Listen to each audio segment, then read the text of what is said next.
Hello friends, welcome to the new episode of my Dearest Nemesis. If you haven't watched the previous episodes, you can find all the links in the description. So without further delay, let's begin. From inside the Sulo, Ha-jin saw Soo-young approaching with Ju-yeon. Fearing that they would discover they were Strawberry and Black Dragon, she quickly called Soo-young and pulled her away. Soo-young grabbed Ju-yeon and they ran off. Pinning him against the wall, she revealed that her friend had warned her that her first love, someone who had hurt her, was there, and Soo-young never wanted to see him again. Ju-yeon wanted to go back and confront the scammer who had deceived her in the online game, but Soo-young held him back. It was only when Ju-yeon asked how much longer she would stay clinging to his chest that she realized where her hand was. Embarrassed, she explained that she thought she had placed her hand on the wall as she hadn't imagined his chest was that firm. At her restaurant, Ha-jin panicked over the situation. Just when Soo-young had finally started to like someone, it turned out to be her first love all over again. Soo-young said goodbye to Ju-yeon and waited at the bus stop to go home. To her surprise, Ju-yeon stayed and decided to wait with her until the bus arrived since it was already late. She took the opportunity to give him a present she had won at the playground. When the bus arrived, he bid her farewell, wishing her a safe trip home. Inside the bus, Soo-young watched him and couldn't hold back her smile, feeling enchanted and happy to be cared for by him. The next day, they were checking the company's shopping mall dining area, and Ju-yeon mentioned that they needed a standout food service company to attract new customers. Soo-young was already prepared and showed him a list of companies she had pre-selected. Ju-yeon liked the list and approved moving forward based on those companies to determine which one would best achieve their goal. Later, Soo-young met with her friend and confronted her about why Black Dragon had shown up there when she had sworn they only spoke during the online game. Ha-jin replied that he had simply appeared out of nowhere, and she didn't know what to do, but she also confronted Soo-young about getting too close to her boss lately. Noticing how affected Soo-young was by Ju-yeon, Ha-jin asked what she would do if she met Black Dragon and discovered he was just as great as her boss. Annoyed, Soo-young said that was impossible because that scammer could never be a decent person like Ju-yeon. Ha-jin is shocked to see Soo-young's expression completely changes just from talking to Ju-yeon on the phone. She rushes out so quickly to help him that she even forgets her bag. Ha-jin then decides to go to Yongsung to return her friend's bag. There, she sees Shin-won arriving at the company with Ju-yeon and realizes they are close. She pulls Shin-won aside, and he, feeling embarrassed, assumes she missed him. However, Ha-jin asks about his relationship with Ju-yeon and whether he knows about his first love. Shin-won confirms that they are very close and reveals that Ju-yeon remembers his first love as a terrible curse. Shin-won was there when Ju-yeon chose that online game to play. In the game, he met Strawberry and fell in love with her, deciding to meet her in person to confess his feelings. Excited for his friend, Shin-won called him a few days later, eager to hear how his relationship with Strawberry was going. However, he discovered how cruel the girl had been to Ju-yeon, telling him she was disgusted by his very existence. On top of that, after his parents' death, his grandmother blamed him for the loss of her perfect son, who had died while taking Ju-yeon to a children's event. Since then, she had forbidden him from being a child. Rejected by his first love for being too young and feeling guilty for his parents' death due to his childishness, Ju-yeon abandoned his personal desires upon seeing his grandmother cry. He dedicated himself entirely to replacing his father and becoming the perfect successor to his grandmother's company. At Sulu, Shin-won is outraged to learn that Soo-young was the cruel girl who broke young Ju-yeon's heart. Ha-jin explains that everyone in the clan was upset about being deceived by Black Dragon. Imagine how Soo-young must have felt, having fallen in love with him.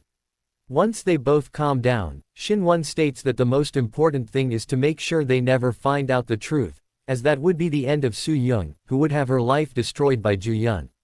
Ha-jin is terrified, but not for the reason he mentioned.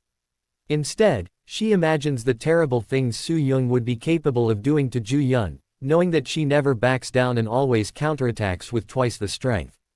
They realize that both have the same determination and intensity, but Shin-won reassures her, saying that they would never get close again. That's when Ha-jin reveals that Soo-young and Ju-yeon have been meeting every day and growing closer. Ha Jin senses that something is already happening between them, feelings they haven't noticed yet due to their inexperience with relationships. When they fall in love, start dating, and then discover they are Strawberry and Black Dragon, it will be even more painful, with both seeking revenge. To protect them from this cruel future, Ha Jin and Shin Won agree to separate them as soon as possible.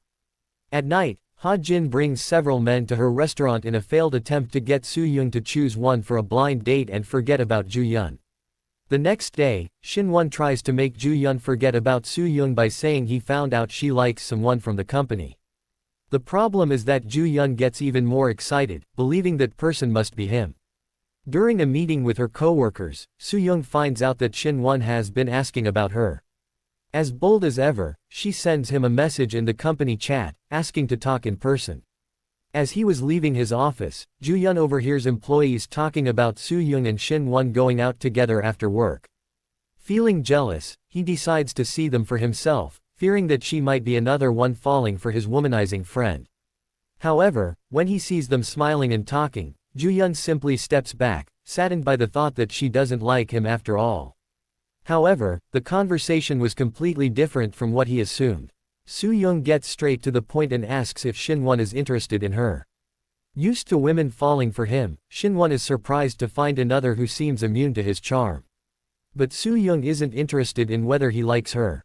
She wants to know if he is investigating her out of revenge since he was close to the executive she kicked out of the company. Soo Young scolds him for asking employees about her instead of addressing any issues with her directly. That night, Soo Young is surprised by an unexpected visit from Ju Yun, who takes her to a fast food restaurant and gives her a light novel about a womanizer who seduces and deceives every girl so she can protect herself from that type of man. Soo Young doesn't understand why he's doing this, but tells him that kind of man never attracted her anyway. Ju Yun then asks why she went on a date with Shin Won, to which Soo Young replies that it wasn't a date. She just wanted to know why he was asking everyone about her. Ju Yun realizes that all of this was caused by him since he was the one who ordered Shin Won to investigate her. He walks her home and apologizes for bothering her. Soo Young says she will read the book, but he doesn't need to worry because she won't be deceived by any womanizer. However curious, she asks what he would do if she ever ended up interested in a womanizer. He replies that he would stop her because he wouldn't want to see her suffer. The next day, after winning a golf match, Ju Yun is informed that the company selected to supply the food section refused to open a franchise in their mall and that Soo Young went alone to the farm to try to convince CEO On in person. While talking to Mrs. On, Soo Young discovers that she refused to join Yong Sung because she despises greedy chaebols and refuses to work with them. At that moment, chaebol heir Ju Yun arrives to try and help Soo Young, unaware of this crucial information. Soo Young quickly introduces him to Mrs. On as her younger brother who works as a company driver. When they are alone, Soo Young explains the situation to him but gets upset that he came all the way there, which means he doesn't trust her abilities. Ju Yun insists that he does trust her skills but points out that working alone is difficult and lonely. However, since his presence offends her, he says he will leave. Soo Young runs after him and admits that she would rather have them work together but he must continue pretending to be her brother. Ju Yun then asks why she called him her brother instead of her boyfriend, leaving Soo Young flustered. She quickly runs off, wondering why he keeps confusing her like this. Together, they spend the day doing various labor-intensive tasks to get closer to Mrs. On convinced her to join Yong Sung. When they find her in the barn feeding the cattle, Soo Young accidentally trips and as Ju Yun tries to catch her, he also falls. Both end up dirtying their clothes and need to change at Mrs. On's house. Ju Yun, noticing the simplicity of her home, asks why she lives in such a modest place. Like an older sister scolding her younger brother, Soo Young explains that Mrs. On donated all her wealth to charity and that he should respect her, forcing him to apologize. During dinner, Mrs. On, who just received a call from her grandson, shares how much she loves and is proud of him for growing up into a good man despite being born premature and sickly. Even though he is a successful man now, for her, the only thing that ever mattered was that he grew up strong and healthy. This deeply moves Ju Yun as he longs to be loved by his own grandmother who has always despised him no matter how perfect he tries to be. At night, Soo-young tries a new product from the and finds it delicious and offers it to Ju-yeon. After drinking it, he realizes it contains alcohol. Now he won't be able to drive back to the city, and at this hour, no more buses pass through the area. This means they will have to spend the night there. Since they're staying overnight, they decide to drink more while chatting under the starry sky of the farm. Soo-young remarks that it feels like they're on vacation, and as she shares more about herself, Ju-yeon realizes something else they have in common. Both hate being underestimated. Even though they know they don't need others' approval, they still seek it, despising even more when they are looked down upon.